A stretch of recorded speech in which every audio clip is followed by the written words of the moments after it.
What's going on, Babylonians? It's me, Songs of Raids, and I'm back on the channel bringing some of the finals gameplay towards you. Now, today's guide, we're going to be discussing the most influential picks that you can decide to unlock from using your VR tokens when it comes to unlocking all of your equipment for every single one of the classes. Now, in this video, I'm going to be discussing my top 7 because I couldn't really narrow it down any more than that. Some of these are more influential than others, some of these are just downright broken right now, and honestly, you would be kind of a bit of a miss if you didn't actually pick up these 7 items first. Now, you're not going to be able to see gameplay of all of these in the background. I am currently working my way through unlocking all of the weapons as in terms of order, so I'm working my way from light all the way through to heavy, so I can then bring those gun guides to you so you can see all the gun stats and you can see everything that you possibly need when it comes to playing in the finals.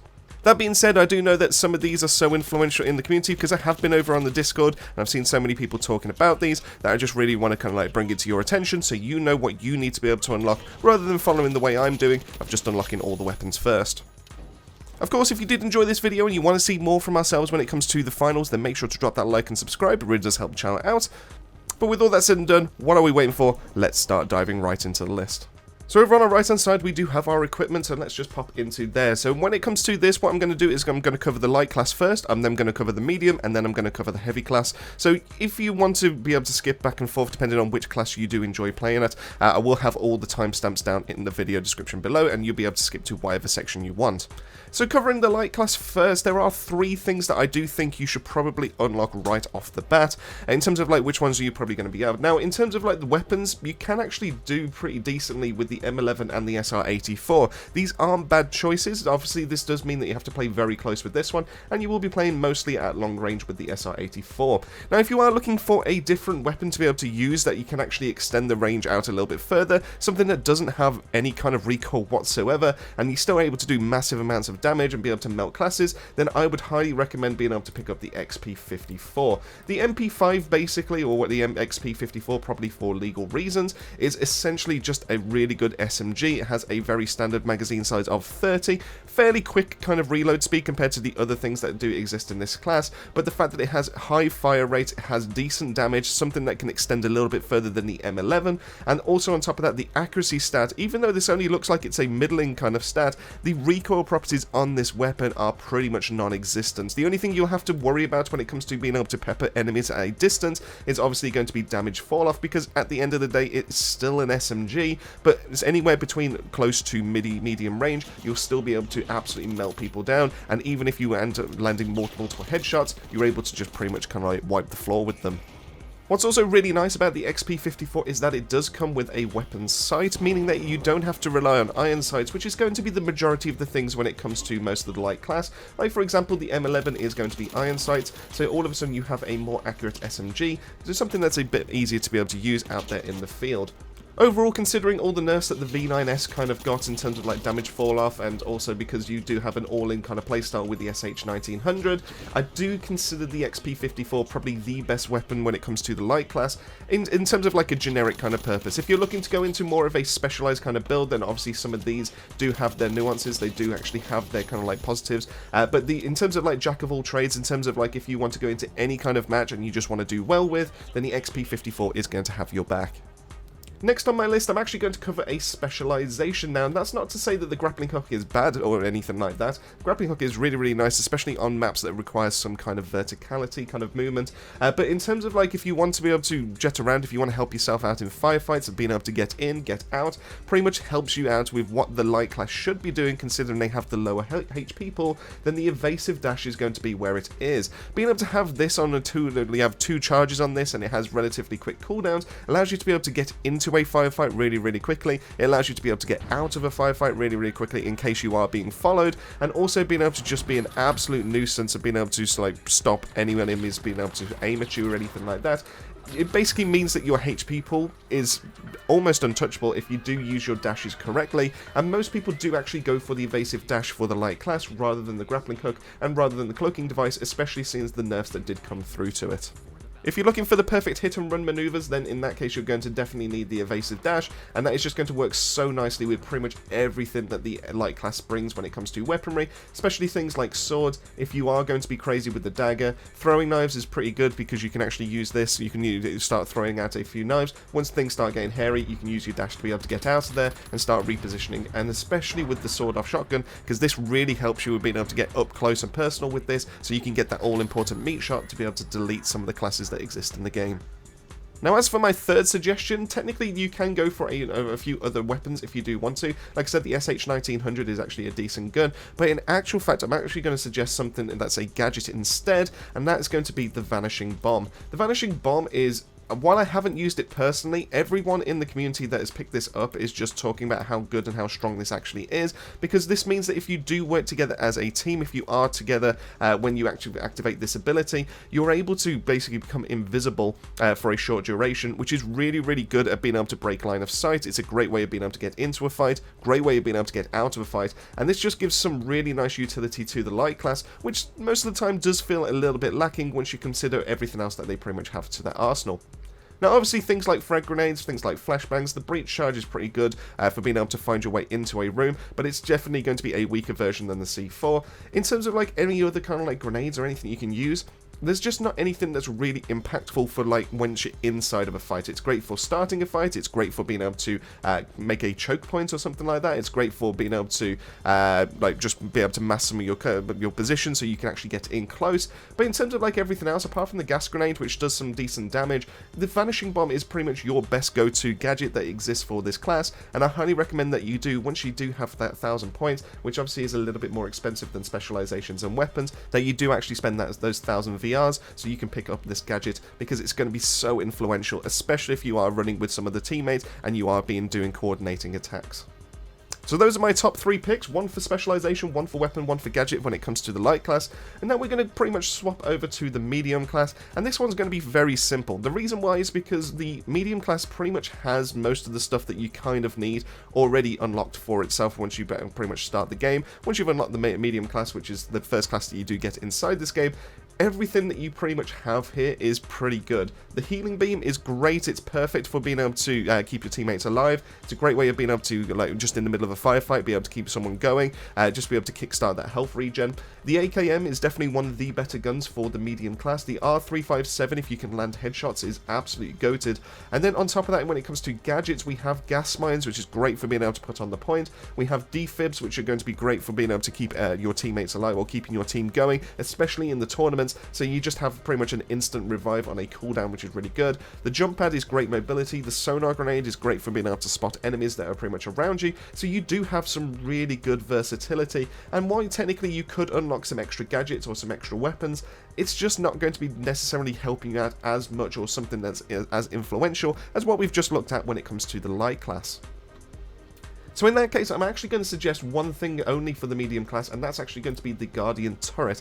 This turret is pretty crazy as to how it kind of works. Now, obviously, you are sacrificing that healing beam to be able to get this, but you can deploy this on a ceiling, you can deploy this on a wall, you can put this in the objective room if it's within a closed space. The turret is basically having a 4th person on your team that's able to distract, able to chip away at enemies' health bars, and just make it so much easier ready for you to be able to mop the floor with them.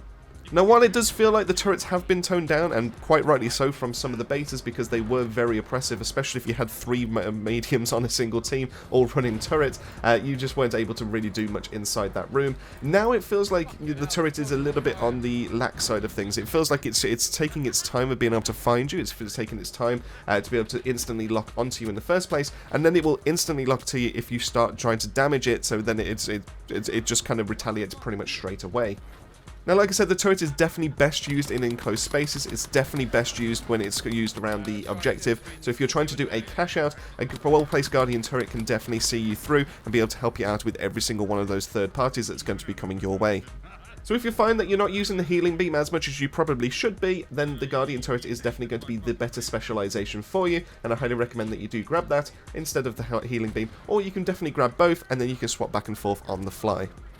So that brings us over to the heavy class, and this is going to be really kind of expensive, depending on what you're actually looking to be able to get out of the class. Now, obviously, once again, similar to like the medium class, we do have some really good stuff that you can actually use as a heavy class pretty much off the bat. The M60 is a great weapon. Charge and Slam is pretty good for being able to open up spaces, or being able to find a way through a building so you can make a bit of a retreat. The Barricade is great if placed correctly. The RPG-7 is absolutely goated, not only just for being able to one-shot light classes if you're accurate with this, but just being able to blow up buildings, make it so difficult for being able to find your way into a cash out.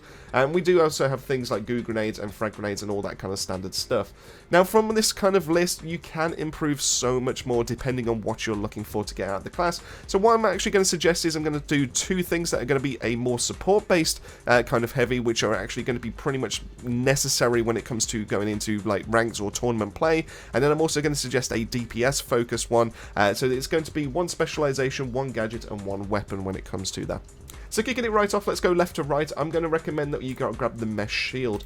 The Mesh Shield is an amazing ability. It's an amazing kind of specialization because it kind of works, if you've ever played Overwatch, it kind of works as a Reinhardt shield, allowing you to be able to block enemy fire that comes forward towards you, and then it allows your teammates to be able to fire through that shield with no issue whatsoever. So you don't have to worry about kind of like any loss in damage. You don't have to worry about the shield blocking your teammates, so there's no trolling in that kind of sense, but it will mean that you are able to provide some really nice cover for your teammates to be able to make that push. Now, this shield is huge. It is very obnoxious. It's very obvious as to where the heavy is, and you can actually counter this as another class if you're playing on the enemy side by being able, because they can't do any combat themselves, so if they're trying to use it to defend themselves to be able to get their HP regen, then you can actually push through their shield. There's no issue with that, and you can just pretty much absolutely decimate them that way. The reason why Mesh Shield is so good is because it gives you a way of being able to deploy your own cover. You become the cover yourself. It allows you to be able to regen your own HP. If you've got teammates behind you, it gives them a way of being able to fire their guns without any kind of worry of any bullets coming their way, but also they're able to regen their HP as well if they're used from a distance as well. It's just a really good space creator. It's a great thing to be able to use as a heavy class, and honestly, this is probably the best specialization in the game. Maybe kind of second to the healing beam, depending on how you kind of look at it, but the Mesh Shield is just pretty much goated, and you should probably unlock this as one of the first things you're going for, especially if you are playing as a heavy class. Now, similarly, if you wanted to double up yourself when it comes to shields and being able to protect your teammates, especially when it comes to cash outs, then you can definitely grab something like the Dome Shields. This is going to be another one of my recommendations that you do grab, but obviously because this is 1,000 VRs, this is going to be a little bit more expensive. How this one works is that you throw down the dome shield on the floor. This will then create a semi-transparent bubble, as it pretty much depicts there, but it also creates a 360-degree protection. So rather than yours, which is just pretty much a wall, you're able to throw this down and it just creates a bubble, and inside is safe, and then on the outside, they won't be able to shoot in or anything like that. You're able to just do that cash out on just without being a hindrance, unless they push inside the bubble. It's kind of like the bubble shield from Halo in that kind of sense. So you know, it's impervious from fire going in and out. You just pretty much have to be within inside the shield at the same time to be able to do the damage, or you have to also be on the outside. You can use this as like an ulterior version of cover.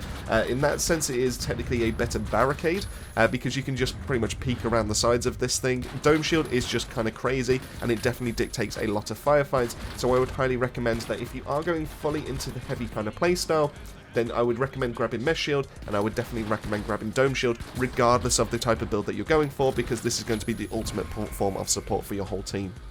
So that brings us on to the last of the DPS, or the ones that I've already mentioned at the start of this list, and that's actually going to be a weapon for the Heavy. Now, the Heavy does have some really good choices. Obviously, like I said, the M60 is a pretty solid choice to have right off the bat. The Sledgehammer does do some nice damage if you can get up close and personal with this. The Flamethrower has been nerfed, so I probably wouldn't recommend this compared to what it was like in the previous beta. It just doesn't obscure the vision as much, it doesn't do as much damage from what I can see, so you definitely want to avoid this one just for the time being, unless you're just playing a little bit niche. The Lewis gun is a very solid alternative to the M60. It's definitely one of the better ones, and it's also got one of the better skins, or the better cosmetics, if you are going into the Battle Pass. But the one I'm actually going to suggest is going to be the SA1216. If you've already seen the video that we've got up on the channel as to what I was doing in the previous betas, you'll know as to why the SA1216 is so good, and that's because it just has insane DPS. Now, technically, this does have a quad tube magazine, which means you can only fire 4 times. then you have to do a bit of a rune chamber, but this is a fairly fast rune chamber, and the fact that you can delete even a heavy class in 4 shots with this thing is just kind of bonkers. On top of that, we have a magazine size of 16. The accuracy, because this is a shotgun and how shotguns behave in this game, is that they have fixed recoil patterns, so it doesn't really matter if you're hip firing, it doesn't matter if you're aiming down sight, you're just going to have that nice mobility, you're going to be able to decimate everyone that gets close to you, and you can just pretty much wipe the floor with everyone that just kind of exists right in front of you. Now obviously your only troubles that you're going to have with this gun is that if they're at range, any kind of like pesky snipers, anyone with their ARs that are trying to keep their distance and just pepper you away from like, you know, from medium distance if anything, but that's where all the other specializations, all the other gadgets that we've just talked about, so the mesh shield, the dome shield, allow you to be able to close that gap, and then you kind of have to fight on your terms, and that's where the SA-126 just kind of starts to shine. If I was to genuinely put against every single weapon that exists in this game, all against each other, the SA-1216, in my opinion, is probably the best weapon that exists right now, and that's because its time to kill values are just kind of off the charts compared to everything else when it comes to taking down every single class, and this is an absolute heavy killer. So if you are going up against other heavies, and they're also using the exact same tactics, so dome shields, and they're also using their mesh shields, then you can get up in their face with the SA-1216, and you can make them wish they didn't pick that class to begin with. But there you go, that is my list of all 7 unlocks that you should pretty much unlock straight away when it comes to being able to go into the finals. These are your first unlocks. Now obviously, like I said, this depends on which class you do prefer playing. So if you prefer playing light, I'd recommend going over to that class and being able to go into that section and unlock those 3 first. If you're going into medium, obviously just the turret, it's nice and simple. And if you are going into the heavy, then you definitely want to heavily invest in being able to get that shield and then also the SA-126, so you can then pretty much take on every single team fight that's coming your way. But this is the part where I want to hear from yourselves. Let me know in the comment section down below. Do you think I've missed something off the list? Do you think there's something better than some of the things that I've just suggested? Let me know all of that down below, and let me know if you're interested in those gun guides. They're going to be coming fairly shortly. Massive thank you for making your way to the end of the video. Massive thank you to the Babylonian family, as always, for their continued support. It really does help the channel out. And of course, if you did enjoy this and you want to see more from ourselves when it comes to the finals, then make sure to drop that like and subscribe so you can find your way back to the channel. With all that said and done, that just leaves me to say, keep yourselves safe, keep yourselves well, and I'll see you all on our next video.